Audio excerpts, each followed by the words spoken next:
तो आज हम स्टार्ट करेंगे क्लास 8 साइंस का नेक्स्ट टॉपिक। तो क्लास 8 साइंस का नेक्स्ट टॉपिक जो हमें पढ़ना है वो टॉपिक आपका है कैरेक्टरिस्टिक्स ऑफ द साउंड। तो साउंड की कैरेक्टरिस्टिक्स आज हम लोग पढ़ेंगे कि कैरेक्टरिस्टिक्स क्या होता है साउंड का। तो कैरेक्टरिस्टिक्स ऑफ साउंड में जिसमें हम लोग को पढ़ना है लाउडनेस, पिच एंड क्वालिटी। तो कैरेक्टरिस्टिक जब हम बात करते हैं कैरेक्टरिस्टिक की बात करते हैं, कैरेक्टरिस्टिक्स ऑफ साउंड हमारा आता है loudness,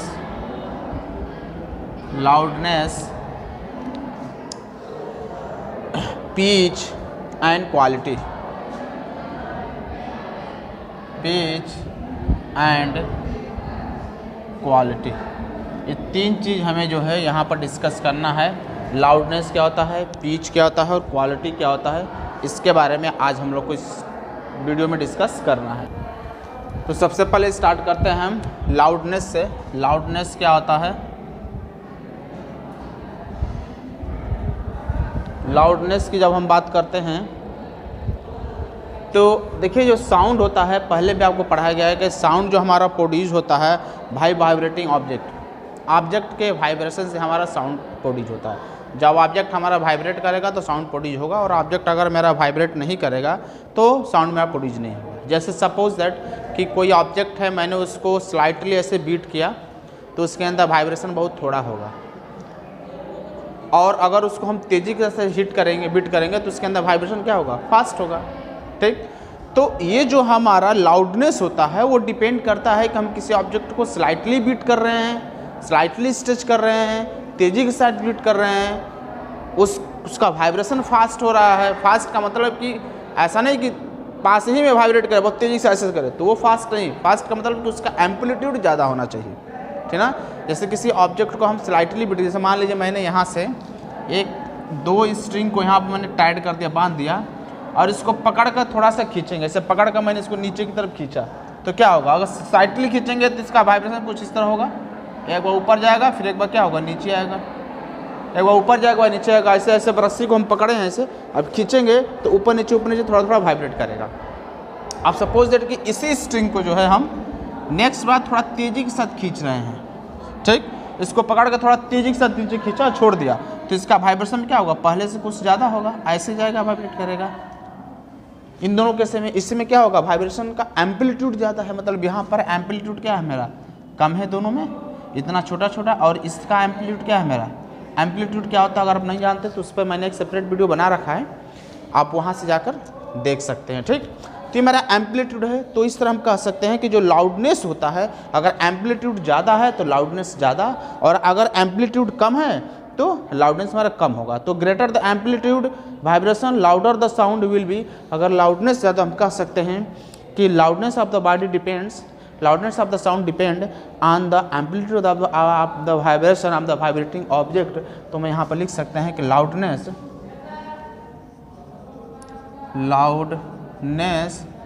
of object depends on loudness of object depends on vibration, या एम्पलीट्यूड आप कह सकते हैं, क्योंकि एम्पलीट्यूड के ऊपर डिपेंड कर रहा है तो एम्पलीट्यूड कहना ज़्यादा, depends on the amplitude of vibration, amplitude of vibration of vibrating object, vibration of vibrating object, यानी वाइब्रेटिंग ऑब्जेक्ट का एम्पलीट्यूड कितना है उसके ऊपर डिपेंड करता है loudness. Greater the amplitude greater will be the sound will be the louder, sound हमारा क्या होगा, लाउडर होगा। Louder the sound will be, and in smaller the amplitude, हम कह सकते हैं greater the amplitude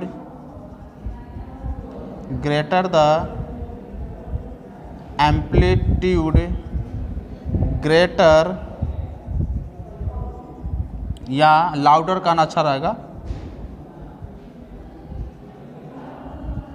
louder will be sound and smaller the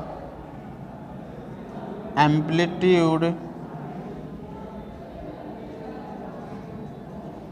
smaller will be sound. Greater the amplitude, louder will be the sound, and smaller the amplitude, ठीक ना, smaller will be the sound. Sound क्या होगा मेरा, smaller होगा ना, उसका loudness क्या होगा, थोड़ा कम होगा. इस तरह हम इस फिगर के माध्यम से भी देख सकते हैं कि लाउडनेस जो होता है हमारा डिपेंड करता है साउंड की एम्पलीट्यूड पर. किसी साउंड का एम्पलीट्यूड जितना ज़्यादा होगा उसके ऊपर डिपेंड करता है उसका लाउडनेस. ठीक, ओके, इसको नोट करिए. तो फिर हम बढ़ते हैं आगे पिच की तरफ. पिच क्या होता है, एग्जाम्पल में हम देख सकते हैं. सपोज दैट हमने क्या किया कि इस जो हमारा सितार होता है, सितार के स्ट्रिंग को पकड़ कर हमने हल्का से खींचा तो उसमें जो साउंड निकलेगा क्या होगा, थोड़ा मोटा निकलेगा, ठीक है, और हल्का सा साउंड उसमें से प्रोड्यूस होगा. और यदि उसको हम तेज़ी के साथ खींचते हैं, सितार के स्ट्रिंग को अगर हम तेज़ी के साथ खींचते हैं तो उसका एम्पलीट्यूड ज़्यादा होता है और साउंड प्रोड्यूस होता क्या था, वो लाउडर साउंड प्रोड्यूस होता है. तो अगर हम एम्पलीट्यूड बढ़ा देते हैं तो साउंड भी हमारा बढ़ जाता है, लाउडर हो जाता है, और एम्पलीट्यूड कम होता है तो साउंड जो है मेरा उतना लाउडर नहीं होता है. ओके, नेक्स्ट हम देख सकते हैं कि जो मेरा लाउडनेस होता है वो साउंड का directly proportional to the square of the amplitude.